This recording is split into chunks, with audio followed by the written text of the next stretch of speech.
আজকের রেসিপি কুলের আচার। কুলের আচার বানানোর জন্য প্রথমে একটা ভাজা মশলা তৈরি করে নেব, যাতে শুকনো খোলায় অল্প 5 ফোড়ন, 2টো চেরা শুকনো লঙ্কা, অল্প মৌরি আর গোটা ধনে দিয়ে ভালো করে মশলাটাকে ভেজে নেব। যতক্ষণ না পর্যন্ত একটা সুন্দর ফ্লেভারফুল অ্যারোমেটিক স্মেল আসছে মশলাটা থেকে, ততক্ষণ না পর্যন্ত ভাজবো এবং কনস্ট্যান্ট খুন্তি দিয়ে মশলাটাকে নাড়িয়ে যেতে হবে, যাতে মশলাটা পুড়ে না যায়। মশলাটা ভাজা ভাজা হয়ে এলে বেলুন চাকির সাহায্যে মশলাগুলোকে ভালো করে ডাস্ট করে নেব। এই ভাজা মশলাটাই কিন্তু কুলের আচারের প্রাইমারি এসেন্স। এই ভাজা মশলাটা যদি তোমরা ইউজ না করো, তাহলে কিন্তু কুলের আচারের সেই ফ্লেভারটা আসবে না।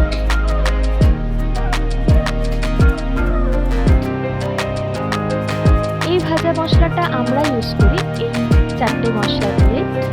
তোমরা চাইলে কিছু অ্যাডিশন বা সাবস্ট্রাকশন করতেই পারো, তোমাদের প্রেফারেন্স অনুযায়ী, কতটা ঝাল খাবে বা অন্য ফ্লেভার অ্যাড করতে চাও সেই বুঝে, কিন্তু এটাই প্রাইমারি মশলা হিসেবেই লাগে। দেখো, মশলাটা তৈরি করে একটা বাটিতে স্টোর করে রাখছি, যাতে পরেও অন্য কাজে ব্যবহার করা যায়।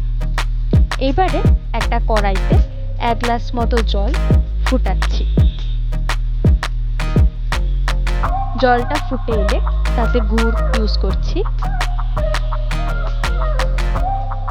প্রথমে অল্প গুড় ইউজ করে সেটাকে ডিজলভ করে আরও একটু গুড় অ্যাড করব। তোমরা যদি চাও যে তোমাদের কুলের আচারটার কুলগুলো না ফেটে যাক, কুলগুলো গোটা গোটা থাকুক, তাহলে গরম জলের মধ্যে ফার্স্টে কুলগুলোকে সেদ্ধ করে নেবে। কুল সেদ্ধ হয়ে এলে তারপরে তোমাদের পছন্দের মিষ্টি অ্যাড করবে। যেমন এখানে আমি গুড় অ্যাড করছি, তোমরা চাইলে চিনি দিয়েও করতে পারো। দেখো, ফার্স্টে গুড়টাকে ডিজলভ করে নিচ্ছি পুরোপুরিভাবে।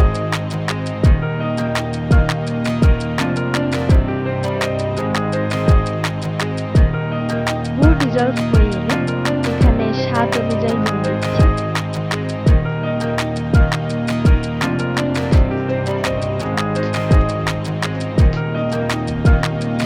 এবারে গুড়গুলোকে দিয়ে দিলাম কড়াইয়ের মধ্যে।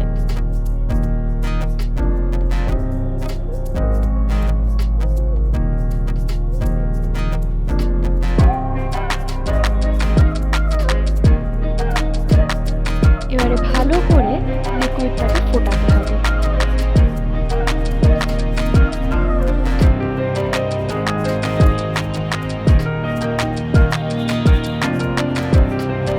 এখন আমরা যে ভাজা মশলাটা তৈরি করে রেখেছিলাম সেইটা দিয়ে দিলাম।